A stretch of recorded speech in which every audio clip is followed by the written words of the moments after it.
এখান থেকে কিন্তু দেখা যাচ্ছে মাতা বৈষ্ণব দেবীর পুরো রাস্তাটা দেখতে পাচ্ছ। দুটো পথে যাওয়া যায় আমি যতটা জানি। বাকি চলো এখান থেকে আগে প্রথমে যাই বানগঙ্গা, দেন আমরা ব্যাক করবো। আর একটা কথা বলে রাখি, এখানে আসলে কিন্তু আমি কালকেটাতে দেখেছিলাম যে অনেক আর কি এরকম দালাল টাইপের পেয়ে যাবে, যারা বলবে এরকম কার্ড আর কি বানিয়ে দেবে। তো এই কার্ড বানানোর জন্য কোনো দালাল বা কাউকে ধরার দরকার নেই। তোমরা ডিরেক্ট এই যে অফিস দেখতে পাচ্ছ, এই অফিসের ভেতরে যাবে। ভেতরে গেলে ফ্রি অফ কস্ট 5-7 মিনিটের মধ্যে কিন্তু তোমাদের হয়ে যাবে। এইগুলো হচ্ছে পালকি দেখতে পাচ্ছে, একজনকে 4 জন মিলে টেনে নিয়ে যায়। মানে বেসিক্যালি বয়স্ক বা অসুস্থ কেউ থাকলেই এই পালকিটা ব্যবহার করে, আদারওয়াইজ ঘোড়াগুলোই ঠিক আছে যারা একদম হাঁটতে পারে না। ভেরি গুড মর্নিং সবাইকে। আর এখন ঘড়িতে বাজে হচ্ছে সকাল 6:30। আর সুদূর কাশ্মীর থেকে আমরা চলে আসলাম হচ্ছে কাটরা, মানে মাতা বৈষ্ণব দেবীর মন্দিরে এবং মন্দির দর্শন করতে। যা যা এক্সপিরিয়েন্স করবো সবটাই তোমাদের সাথে শেয়ার করবো। এবং হ্যাঁ, কোথা থেকে পার্চি নেবে, মানে কার্ড, আইডি কার্ড কোথা থেকে সংগ্রহ করবে, এবং এখানে কি কি ব্যবস্থা আছে ওপরে পাহাড়ে ওঠার। কারণ আমাদের 12.5 কিলোমিটার প্রায় ট্র্যাক করে উঠতে হবে, আদারওয়াইজ এখানে কিন্তু ঘোড়া এবং পালকিরও ব্যাপার আছে এবং ব্যাটারি কার্ডও চলে। তার কি ভাড়া আছে, কি ব্যাপার আছে না আছে, সমস্ত কিছু তোমাদের বলবো। আর কাশ্মীর থেকে কাটরা আসার যে ব্যাপারটা আছে সেটা আমি কোনোটাই ভিডিওতে দেখাইনি, তার কারণ ম্যাক্সিমাম যারা আছো তারা কিন্তু মাতা বৈষ্ণব দেবীটা ডিরেক্ট জম্মু থেকে, আদারওয়াইজ দিল্লি থেকে, আদারওয়াইজ কলকাতা থেকেই আসবে। তার কারণ আমাদের মতো তো কাশ্মীর থেকে কেউ সেরকম হয়তো আসবে না। যদি কেউ কাশ্মীর থেকে আসো তাহলে কিন্তু তোমরা ডিরেক্ট কাটরার গাড়ি পেয়ে যাবে, যার ভাড়া নেবে প্রায় শেয়ারিং এ 1200 টাকা। আদারওয়াইজ আমরা যেভাবে এসেছি, মানে আমরা এসেছি শ্রীনগর স্টেশন, সেখান থেকে লোকাল ট্রেন নিয়েছি বানিহাল, এবং বানিহাল থেকে উধমপুর, উধমপুর থেকে কাটরা। আর তোমরা যদি ডিরেক্ট কলকাতা থেকে আসো তাহলে কাটরা আসার কিন্তু সেরকম ট্রেন নেই। আমি যতটা জানি একটা মাত্র ট্রেন হয়তো আছে, যেটা শালিমার এক্সপ্রেস, সেটা কিন্তু সপ্তাহে 1 দিন কি 2 দিন চলে। আদারওয়াইজ তোমরা জম্মু আসার জন্য 3টে ট্রেন পেয়ে যাবে, যেরকমটা তোমাদের প্রথমবার বলেছিলাম। তোমরা জম্মু আসতে পারো, জম্মু থেকে বাস নিয়ে চলে আসতে পারো কাটরা, যেখানে গভর্নমেন্ট বাসের ভাড়া পড়বে 110 টাকা এবং প্রাইভেট বাসের ভাড়া পড়বে 150 টাকার মধ্যে।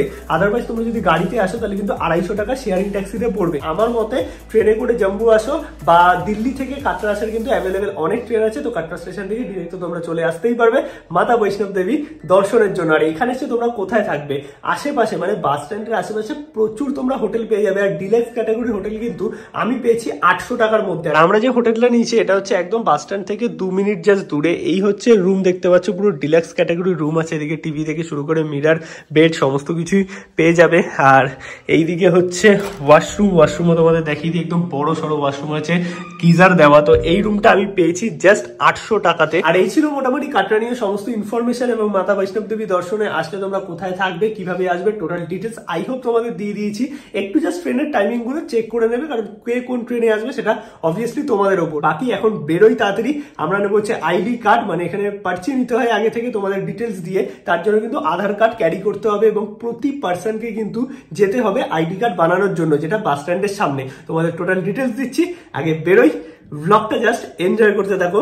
জয় মাতা দি। আমরা চলে এসেছি একদম বাস স্ট্যান্ডের কাছে। আর এই হচ্ছে দেখতে পাচ্ছ কাটরা বাস স্ট্যান্ড। আর বাস স্ট্যান্ডের সামনেই হচ্ছে এইরকম আর কি জায়গা আছে, তোমরা আসলেই দেখতে হবে, যেখানে আমাদের এখন আইডি কার্ড বানাতে হবে। তো চলো আমরা আইডি কার্ডটা বানিয়ে নিই। আর কি রুলস আছে তোমরা জাস্ট এইখানটাতে একটুখানি পড়ে নিতে পারো। তো রুলস মোটামুটি সেরকম কিছু নেই। আর এই আইডি কার্ড কিন্তু আমি যতটা জানি ফ্রি অফ কস্টই পাওয়া যায়। এরকম ভিড় আছে দেখতে পাচ্ছ, তো 10-15 মিনিট লাগবে। অলরাইট, তো ফাইনালি আমাদের জাস্ট 5 মিনিটের মধ্যে কিন্তু হয়ে গেছে কার্ড নেওয়া। আর এই হচ্ছে কার্ড দেখতে পাচ্ছ। নিতে গেলে আইডি প্রুফ লাগতো আমি জানতাম, বাট আমি আইডি প্রুফ ক্যারি করছিলাম, কিন্তু আইডি প্রুফ কিছু লাগলো না। জাস্ট ফোন নাম্বার চাইলো, নাম বলতে হলো, আর কলকাতার অ্যাড্রেস বলতে হলো, পিনকোড বলতে হলো। তো এইটা স্ক্যান করে দিয়ে দিয়েছে, শুধু নাম বলতে হচ্ছে তোমার, ওই একসাথে আছে, একসাথেই আর কি করে দিয়েছে জিনিসটা আর কি। আর বাকি এই হচ্ছে কার্ড দেখতে পাচ্ছ। এটা নিয়ে এখন আমরা যাবো হচ্ছে বানগঙ্গা চেক পয়েন্ট, যেখান থেকে আমাদের ওঠা শুরু হবে। বাকি আরেকজন কিনে নিয়েছে মাতাদির পান্নি।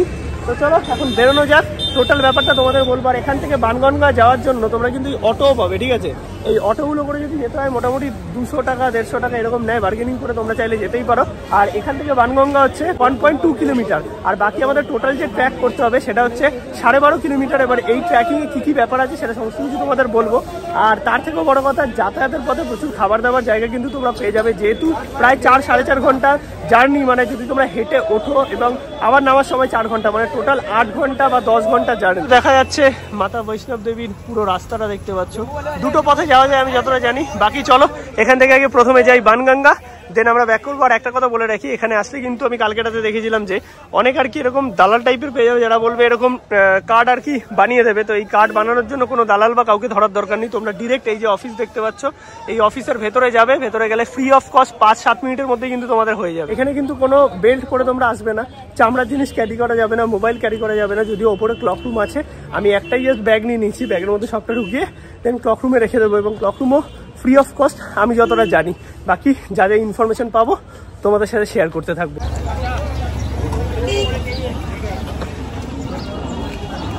10 থেকে 15 মিনিট আমরা একটু তাড়াতাড়ি হেঁটেছি। এবার তোমাদের সাথে যদি বয়স্ক কেউ থাকে বা বাচ্চারা থাকে তাহলে কিন্তু তোমরা অটো নিতেই পারো। এই হচ্ছে ফার্স্ট চেক পয়েন্ট দেখতে পাচ্ছ, মানে বানগঙ্গা চেক পয়েন্ট।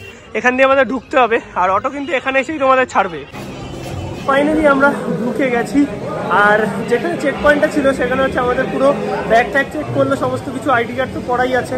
ওটা হয়তো অটোমেটিক চেক করে নেয় কিছু বা স্ক্যান করে নেয়, কারণ আলাদা করে কিন্তু কোনো রকম স্ক্যান হয়নি। আর এখানে দেখতে পাচ্ছ বাচ্চাদের জন্য ছোটো আর কি গাড়িগুলো আছে, পিট্টু আছে, বাকি পালকিও আছে, মানে তোমরা সব কিছুই এখান থেকে আর কি পেয়ে যাবে যদি তোমাদের যেতে হয়। আর এই হচ্ছে দেখতে পাচ্ছ টোটাল আর কি ঘোড়াগুলো আছে, আর পালকিও তোমরা পেয়ে যাবে। ঘোড়ার যেটা রেট আছে সেটা আমি তোমাকে একটুখানি তোমাদের দেখিয়ে দিচ্ছি। সামনে হয়তো পিট্টু চেক পয়েন্ট আছে যেখানে আর কি রেট লেখা আছে, এখানকার গভর্নমেন্ট রেট।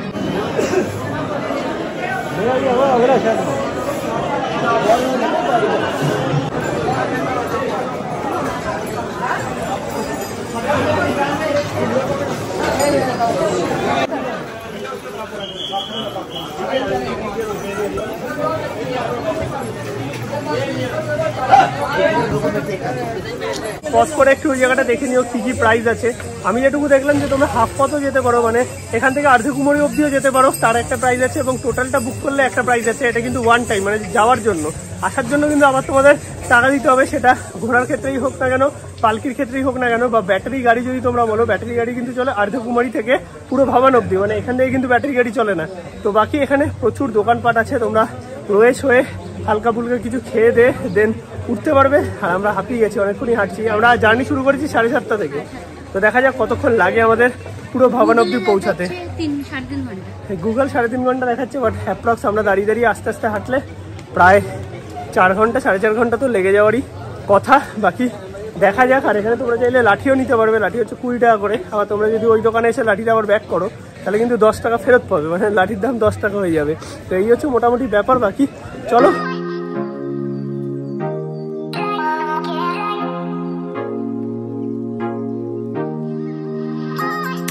গাইস হেঁটে আমরা তো অনেকটাই চলে এসেছি, আরও বাকি আছে অনেকক্ষণ, অর্ধকুমারী প্রায় 1 ঘন্টা মতো আরও হাঁটতে হবে। আর এখানে কিন্তু জায়গায় জায়গায় তোমরা টয়লেট পেয়ে যাবে, ওয়াশরুম, মানে একটুখানি দূর দূরই বলতে পারো। আর খাবারের দোকান তো অজস্র আছে, আমি যাচ্ছি তো কিন্তু খাবারেরই দোকান, ড্রিঙ্কস, জল সমস্ত কিছু তোমরা পেয়ে যাবে। আমরা একটু আখের রস খেয়েছিলাম কারণ প্রচণ্ড ক্লান্ত হয়ে গেছে। এখানে ছোটো বোতল কোথাও পাওয়া যায় না, 1 লিটারের বোতল। এবার 1 লিটারের বোতল নিয়ে তো সমস্যা হয়ে যাবে, তার কারণ জল খেয়ে ওই বোতল নিয়ে আবার উঠতে হবে টেনে টেনে। এর থেকে দেখলাম এই সামনে এসে একটা মেডিকেল স্টোর আছে, এখানে মেডিকেল স্টোরও পেয়ে যাবে তোমরা কোনো ওষুধের দরকার হলে। আর বডি ম্যাসাজের জায়গা আছে, যেগুলো 30 টাকা করে বডি ম্যাসাজ। যদি খুব ক্লান্ত হয়ে যায় ব্যাক করার সময় দেখা যাবে। আর এই 10 টাকা করে ছোটো ছোটো বোতল নিলাম, বেসিক্যালি এই বোতলগুলো বিক্রি হয় 7 টাকা করে, তো এখানে 10 টাকা করে নিলাম। তো এটা একটা খেয়ে নেবো, এখন খেয়ে নিয়ে আবার হাঁটা শুরু করবো জয় মাতাজি বলে। আর প্রাইস লেখা নেই, ওইটাই তো। আর এখানে বিভিন্ন জায়গায় কিন্তু দারুণ দারুণ তোমরা ভিউ পাবে, মানে হাঁটতে হাঁটতে। আর বসার জায়গা তো প্রচুর করা আছে, রেস্ট নিয়ে আবারও চলতে শুরু করবে। এইগুলো হচ্ছে পালকি দেখতে পাচ্ছে, একজনকে 4 জন মিলে টেনে নিয়ে যায়, মানে বেসিক্যালি বয়স্ক বা অসুস্থ কেউ থাকলেই এই পালকিটা ব্যবহার করে। আদারওয়াইজ ঘোড়াগুলোই ঠিক আছে যারা একদম হাঁটতে পারে না। আর ম্যাক্সিমামই আমি দেখছি যে হেঁটে হেঁটেই যাতায়াত করছে, লাঠি নিয়ে নিচ্ছে, আস্তে আস্তে বসে বসে রয়ে শুয়ে দেন। চলো মাতাজির দর্শন করার জন্য একটু তো কষ্ট করতেই হবে। ওই যে দেখতে পাচ্ছ হেলিকপ্টার যাচ্ছে, আর ওই যে নামছে, হ্যাঁ। আর যাওয়াটা হচ্ছে এই যে এইটা, তো এই যে হেলিকপ্টার যাচ্ছে দেখতে পাচ্ছ, হেলিকপ্টার ভাড়া হচ্ছে 1850 টাকা পুরো আর কি ওঠার জন্য, আবার নামার জন্য 1850 টাকা। হেলিপ্যাড আছে নিচে, ওখান থেকেই আর কি ছাড়ে পার হেড। আর এই হেলিকপ্টারের বুকিং এবং ব্যাটারি কার যেটা অর্ধকুমারী থেকে ভবান অবধি যায়, এগুলো কিন্তু অনলাইনও করা যায়। তো অফলাইনে তোমরা না পাওয়ার চান্সই বেশি টিকিট। আর বাকি এই ঘোড়া পালকি এগুলো এখান থেকেই প্রিপেড কাউন্টার আছে, সেখান থেকেই তোমরা করাতে পারবে। কতটা ওপরে চলে এসেছি দেখো, নিচটা তো মানে দেখাই যাচ্ছে না সেরকম, এগুলো পাহাড়ের ওপরই বলতে পারো। তো এখান থেকে ভিউও কিন্তু একদম সেরা লেভেলে, এরকম বসার জায়গা প্রচুর আছে, জল নেওয়ার জায়গা আছে, মানে ভরার জায়গা আছে। আর কেমন লাগছে? হাঁপিয়ে গেছি। হ্যাঁ রেস্ট নিয়ে চলছি আমরা। ঠিক আছে, দেখো যেহেতু সবসময় খোলা থাকে, মানে তোমরা রাতে হোক দিনে হোক সকালে হোক সবসময় যেতে পারবে, তাই ওরকম তাড়ার কিছু নেই। আর আমাদের তো হ্যাঁ প্রায় অনেকটা, মানে হয়তো আর আধা ঘন্টার মধ্যে আমরা আর্ধকুমারী পৌঁছে যাবো। আর বাকি হচ্ছে তোমরা যদি একদিনের জন্য হোটেল নাও তাহলে কিন্তু তোমাদের একটু তাড়াতাড়ি করতে হবে, তার কারণ তোমাদের যেহেতু ট্রেনও থাকবে। বাট আমরা 2 দিনের হোটেল নিচ্ছি কারণ আমরা জানি যে এই জার্নি করে আমাদের শরীর একদম ছেড়ে দেবে। তো ফাইনালি আমরা অনেকটা উঠে গেছি, আর হয়তো 20 মিনিটের মধ্যে আমরা অর্ধকুমারী পৌঁছেও যাব। আর বাজে প্রায় 15-10টার কাছাকাছি হয়তো। আর এইখানে দেখতে পাচ্ছ জল ভরার জন্য ফ্রিতে জায়গা আছে, খাবার জল। তো তোমরা যদি একটা বোতল কিনে নাও সেই বোতলটা ফেলো না, বোতলটা রেখে দিও। জায়গায় জায়গায় এরকম ফ্রিতে খাবার জল ভরার জায়গা আছে। আর এই বৈষ্ণব দেবী যে আর কি অ্যাসোসিয়েশন আছে তাদের তরফ থেকে কিন্তু অনেক জায়গায় ক্যান্টিন করা আছে, যেখানে তোমরা একদম রিজনেবল প্রাইসে চা কফি বিস্কুট জল এগুলো কিন্তু পেয়ে যাবে। আর তার মধ্যে এখন রোদ উঠে গেছে, গরম লাগছে, কিন্তু সকালবেলায় বা রাত্রিবেলায় তোমাদের আবার ঠান্ডাও লাগবে, যেহেতু পাহাড়ি ওয়েদার তো এদিক ওদিক হতেই থাকে। এইখান থেকে আর্ধকুমারী চলে যাচ্ছে। আর এই বোর্ডটা তোমরা একটু দেখে নাও, যদি তোমরা আর্ধকুমারী না যেতে চাও তাহলে কিন্তু তোমরা এই রাস্তা দিয়ে ভবানে যেতে পারো, যেখানে তোমাদের 5.5 কিলোমিটার যেতে হবে। আর এই দিক দিয়ে কিন্তু ব্যাটারি গাড়িগুলো থাকে, মানে যেগুলো অনলাইন বুকিং হয়। আর তোমরা যদি আর্ধকুমারী হয়ে যাও তাহলে কিন্তু তোমাদের 6.5 কিলোমিটার হাঁটতে হবে। আর আর্ধকুমারী এখান থেকে জাস্ট একটুখানি, মানে উপরে আমরা দেখতে পাচ্ছি আর কি। আর আর্ধকুমারীতে এই জিনিসগুলো সব ফ্রি অফ কস্ট ফ্যাসিলিটি আছে। আর অর্ধকুমারীতে যদি তোমরা কেউ থাকতে চাও তাহলেও কিন্তু পারবে, কিন্তু সেই বুকিং অনলাইন তোমাদের করে আসতে হবে। তো গাইস আমরা অর্ধকুমারী হয়ে যাচ্ছি না, আমরা এই পাশের রাস্তাটাই নিলাম, কারণ এই রাস্তাটা অনেক বেশি ঢাল কম। আর ব্যাক করার সময় আমরা অর্ধকুমারী হয়ে নয় ব্যাক করবো, তাহলে তোমাদেরও বলে দিতে পারবো। কিন্তু এই রাস্তাটা দিয়ে যাওয়ার সুবিধা হচ্ছে এটা অনেক বেশি ঢালু কম এবং আমাদের কম হাঁটতে হবে, প্রায় 1.5 কিলোমিটার। আর এই হচ্ছে ব্যাটারি গাড়ির লাইন দেখতে পাচ্ছি, যারা অনলাইন টিকিট কেটে এসছে তাদের জন্য। আর অফলাইনে কিন্তু এখানে টিকিট পাওয়া প্রচণ্ড মুশকিল, মানে না পাওয়ার চান্সই বেশি। তোমাদের আমি বলবো যে অফলাইন টিকিটই কেটে আসো যদি কেউ ব্যাটারি গাড়িতে যেতে যাও। আদারওয়াইজ 5.5 কিলোমিটার এতটা হেঁটে নিলাম, আর 1-1.5 ঘন্টা তো হেঁটে নিতেই পারবো। খাওয়ার জায়গা আছে, তো রিজনেবল প্রাইসে এই পয়েন্ট থেকেই তৈরি করা আর কি। এখানে বসার জায়গা আছে। এই হচ্ছে সেই ব্যাটারি গাড়িগুলো, এগুলো টাইমে ছাড়ে, 1/2 ঘন্টা বাদে বাদে।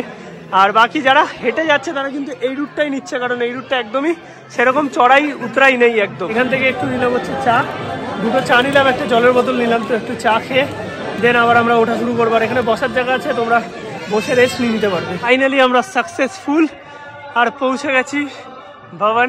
এই হচ্ছে দেখতে পাচ্ছ, আর কিছু মিটার বাকি, এই জাস্ট এইটুকুন এরিয়া গেলেই পৌঁছে যাব। আর সেরকম কিন্তু খুব চড়াই বা খুব যে কষ্ট একদমই নয়। আমাদের প্রায় 5 ঘন্টা মতো লাগলো, যেহেতু আমরা ওয়েট করে করে রেস্ট নিয়ে নিয়ে উঠেছি, কারণ একবারে উঠলে শরীর খারাপ হয়ে যেত, বা ওরকমভাবে হাঁপানোর থেকে একটু রেস্ট নিয়ে নিয়ে ওঠাই ভালো। এই হচ্ছে দেখতে পাচ্ছি ভবন, এইটা হচ্ছে মেন চেক পয়েন্ট, যেখানে চেকিং হলো। এখানে গাড়ি পালকি যা হোক না কেন সব কিছু আসবে। আর এই সাইডে দেখতে পাচ্ছ লকার আছে, তো লকারে সমস্ত কিছু রাখতে হবে, রেখে দেন আমাদের বেরোতে হবে। হ্যাঁ এটাই করেই বাইরা ধাম অব্দি যায় আমি যতটা জানি। তো ঠিক আছে চলো সামনেটা যাই, তারপর দেখছি লকারের কি ব্যাপার আছে। এখান থেকে তোমরা প্রসাদ নিতে পারবে, যেটা হচ্ছে 100 টাকার ডালা আছে, 50 টাকার ডালা আছে। 100 টাকার ডালাতে যেটা নারকেল থাকবে আর 50 টাকা নারকেল থাকবে না। তো আমরা দুটো দুরকম নিয়েছি, একটা 100 টাকার নিয়েছি, একটা 50 টাকার নিয়েছি। তো এইটা প্রবাবলি হয়তো ভেতরে নিয়ে যেতে পারবো, আমি কিছু জানি না। মানে আমি জানতাম যে ভেতরে কিছু অ্যালাউ নয়, বাট কিছু তো অ্যালাউ হবে, সেটা তো স্বাভাবিক, তার কারণ আমরা কিছু তো মায়ের দরবারের কি প্রসাদ দেবো। আর এইদিকে লকার আছে, তো চলো দেখি লকারে কি রাখার ব্যবস্থা। এর বাইরে আর তোমরা কিছু নিয়ে যেতে পারবে না। তো এখানে ফ্রি অফ কস্টে লকার আছে, সেখানে তালা দিয়ে দেবে। তোমরা সমস্ত জিনিসপত্র, জুতো থেকে শুরু করে এই ব্যাগ থেকে শুরু করে সবকিছু আর কি ওইখানে আটকে দর্শন করে দেন আবার নিয়ে যাবে। তো এই হচ্ছে লকারের ফেসিলিটি দেখতে পাচ্ছ। তোমাদের সাথে প্রসাদ যেটা আছে সেটা যাবে, বাকি কিন্তু জুতো থেকে শুরু করে ব্যাগ সমস্ত কিছু এই লকারে দিয়ে দিতে হবে। আর লকারের কিন্তু তালা চাবি সব আমাদের দিয়ে দিয়েছে। বেল্টও অ্যালাউ না, কোনো চামড়ার জিনিস অ্যালাউ নয়, শুধু স্মার্ট ওয়াচ অ্যালাউ নয়, শুধু টাকা তোমরা আলাদা করে নিয়ে যেতে পারবে, কিন্তু মানি ব্যাগ নিতে পারবে না।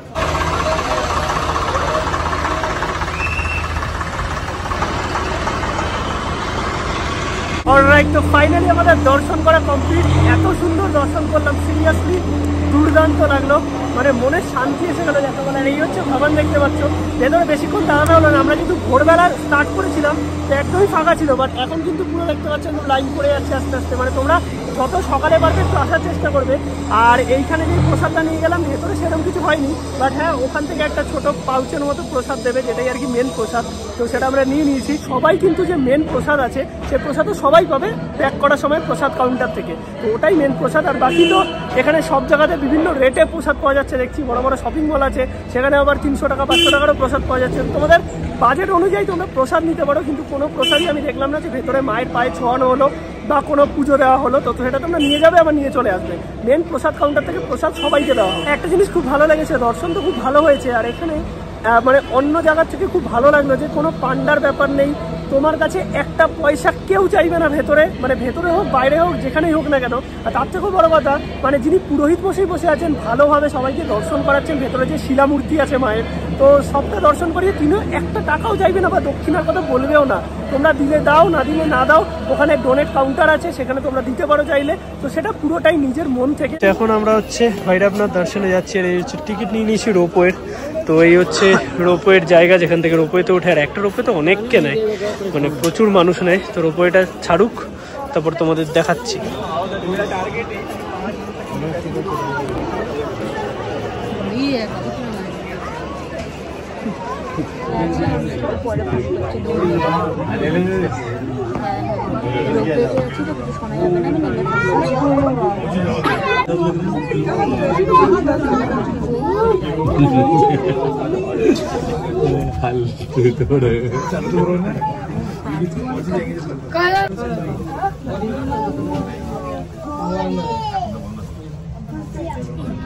ওকে, তো ফাইনালি আমাদের সমস্ত দর্শন কমপ্লিট। মানে আমরা রোপওয়ে করে যে গেলাম, ওটা কিন্তু আসা যাওয়ার টিকিট হচ্ছে 100 টাকা। আর ওইখানে বেসিক্যালি আছে হচ্ছে হনুমানজি আর ভৈরব বাবা। তো ওইখানে ফটোগ্রাফি করা অ্যালাউ যেহেতু ছিল না, আমরা ফটোগ্রাফি কিছু দেখাতে পারিনি। আর ওইখানটায় গিয়ে তোমরা মোটামুটি খাওয়া দাওয়া করতে পারবে আর দর্শন করে দেন রোপওয়ে দিয়ে আবার ব্যাক করে যাবে। তো এই হচ্ছে টোটাল ব্যাপার। ওভারঅল এক্সপিরিয়েন্স কেমন বলো? খুব ভালো, মানে ভক্তি ভরে আমার এই জায়গাটা খুব পবিত্র লেগেছে, কেন জানি না, বাট লেগেছে সত্যিকারের। একবার যদি তোমাদের মানে সুযোগ হয় একবার এসো। এখানে আসার পর আমার কেদারনাথে যাওয়ার ইচ্ছাটা আরো বেড়ে গেল। কেন একটাই কথা বলবো, যদি তোমাদের আর কি মানে এটাকে সৌভাগ্যই বলে, যদি মা ডাকে তাহলে একবার এসো, মানে আলাদাই লাগবে জাস্ট। বাকি চলো এখন আমরা নিচের দিকে যাই, কিছু খেতে হবে, সেরকম কিছু খাওয়াই হয়নি আমাদের। হ্যাঁ, তো পাহাড়ে যেহেতু নামাটা অনেক বেশি ইজি, তো নামতে তোমাদের অসুবিধা হবে না, যা হবে উঠতে। আমি বলবো যদি তোমাদের গাড়ি বা ঘোড়া নিতে হয় ওটার সময় নাও, নামার সময় তোমাদের দরকার হবে না, ইজিলি নামতে পারবে। আমরা এখন আসলাম হচ্ছে একটু খাওয়া দাওয়া করতে। আর যেহেতু এইখানে দেখতে পাচ্ছ এই যে ভোজনালয় আছে, অনেক আছে, আমরা হচ্ছে হেমকুণ্ডুর ভোজনালয় থেকে খাচ্ছি, যেখানে কিন্তু গভর্নমেন্ট রেটে খাবার পাওয়া যায়। এখানে কিন্তু বেশি দাম বা 1 পয়সা এদিক ওদিকের কোনো ব্যাপার নেই। তো সবাই এখানেই খাচ্ছে দেখতে পাচ্ছ। এই হচ্ছে চা নিয়েছি 7 টাকা করে, এটা হচ্ছে 1 প্লেট মানে 2টো ব্রেড পকোড়া 30 টাকা। আর এই হচ্ছে ধোসা, মশলা ধোসা 50 টাকা। তো এই হচ্ছে রেট। এছাড়াও রাজমা চাওয়াল সব কিছু পেয়ে যাবে, মানে টোটালি কিন্তু 100% ভেজ। বাকি চলো এটা কমপ্লিট করি, কমপ্লিট করে দেন বেরোচ্ছে। ওদিকে হেলিকপ্টার যাচ্ছে, দেখো কেমন লাগছে। এতক্ষণ পর পেটে কিছু পড়বে, মানে আমরা বলতে পারি এক প্রকার মানে উপসী পুজো দিয়েছি, জাস্ট ওই আখের রস আর চা খেয়েছি। খাওয়া দাওয়া করে মোটামুটি আসলাম। তোমাদের যেরকমটা বলেছিলাম অর্ধকুমারী আমরা ব্যাক করার সময় দর্শন করব। তো এই হচ্ছে অর্ধকুমারীর মন্দির দেখতে পাচ্ছ, কিন্তু এই অর্ধকুমারীতে যাওয়ার জন্য অনেক আগে থেকে আর কি লাইন দিতে হবে, মানে মেন গুহার ভেতরে যাওয়ার জন্য। এখন বুথ নম্বর 425 চলছে, মানে আমি যদি এখন নামলে খাই মাঝ রাতে হয়তো আমার টান আসবে আর কি বাকি। আর এখানে দেখতে পাচ্ছ থাকার জন্য জায়গা আছে, যেখানে তোমরা অনলাইন বুকিং করেই থাকতে পারবে, এখানে কোনো অফলাইন বুকিং হয় না। আর বাকি হচ্ছে এই অর্ধকুমারী মন্দির, এখানেও কিছু খাওয়া দাওয়া করার জায়গা আছে। আর এই রুটটা চলে যাচ্ছে ভবনের দিকে। এছাড়াও তোমরা এই দিক থেকেও ভবন যেতে পারবে, আমরা এই দিক থেকে আসলাম এবং এদিক থেকে আবার ব্যাক করে যাব। তো এই হচ্ছে টোটাল মন্দির দর্শন। মোটামুটি অর্ধকুমারী ক্রস করে অনেকটাই চলে এসেছি। আর পুরো জম্মু সিটি দেখা যাচ্ছে দেখতে পাচ্ছ। এখন বাজে 6:45 বাজে, এখনও কিন্তু অন্ধকার হয়নি এখানে। আর এই হচ্ছে টোটাল জম্মু সিটি, জাস্ট দুর্দান্ত লাগছে। আর এই ছিল মোটামুটি আজকের মতো টোটাল মাতা বৈষ্ণব দেবী দর্শনের ভিডিও। আই হোপ তোমাদের ভালো লেগেছে এবং বাংলায় তোমরা টোটাল ইনফরমেশন পেয়ে গেছো। তো যদি মাতা তোমাদের ডাকে অবশ্যই আসো, এসে দর্শন করো। আর টোটাল ডিটেলস তো আছে, জম্মু থেকে কি করে আসবে সমস্ত কিছু আমি ব্লগে বলে দিচ্ছি, কোথায় থাকবে কি না কি ব্যাপার আছে, কোথা থেকে আইডি কার্ড জোগাড় করবে, এবং ব্যাক করার সময় একটা জায়গা আছে যেখানে কিন্তু আমাদের এই আইডি কার্ডটা জমা দিয়ে দেন বেরিয়ে যেতে হবে চেক পয়েন্ট থেকে। আর ভিডিওটা যদি একটু ভালো লেগে থাকে তাহলে অবশ্যই একটা লাইক করা তোমাদের প্রিয়জনদের সাথে শেয়ার করে দিও, কারণ আমি অনেক ইনফরমেশন দিয়ে দেওয়ার চেষ্টা করেছি। আই হোপ তোমাদের সমস্ত ইনফরমেশন দিতে পেরেছি।